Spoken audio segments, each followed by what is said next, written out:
Hello viewers, আসসালামু আলাইকুম। কেমন আছেন সবাই? আশা করি সবাই ভালো আছেন।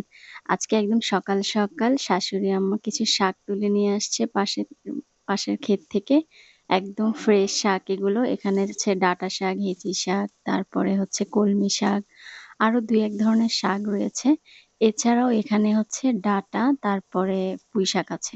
এগুলো কিন্তু একদম ফ্রেশ আমাদের নিজেদের আ মানে গাছের।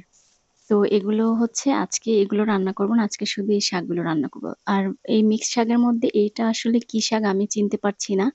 এটা আ মানে এটাও নাকি শাক খাওয়া যায়। তো এটার নাম যারা জানেন আমাকে কমেন্টে অবশ্যই জানিয়ে দিবেন।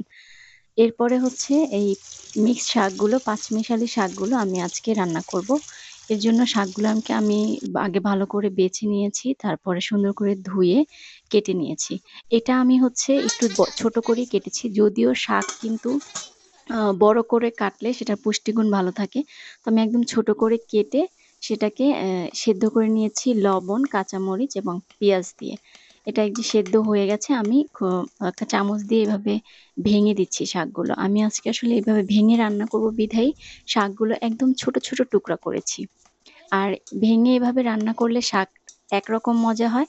আর একটু বড় টুকরা করে রান্না করলে সেটা কিন্তু অন্যরকম মজা হয়।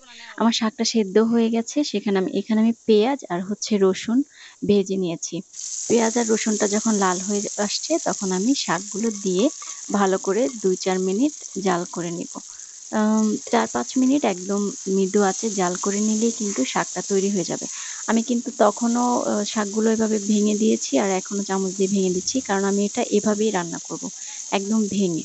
এভাবে রান্না করলে শাকটা কিন্তু অনেক মজা হয়। এই পাঁচমিশালি শাকটা রান্না করে খেয়ে দেখবেন।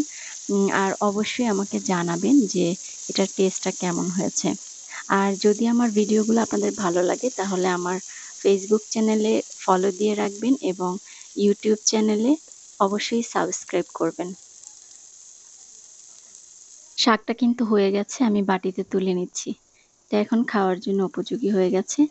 আর এভাবে গরম, গরম ভাত দিয়ে এই শাকটা দিয়ে খেতে খুবই সুস্বাদু হয়। ট্রাই করে অবশ্যই জানাবেন। ভালো থাকবেন সবাই।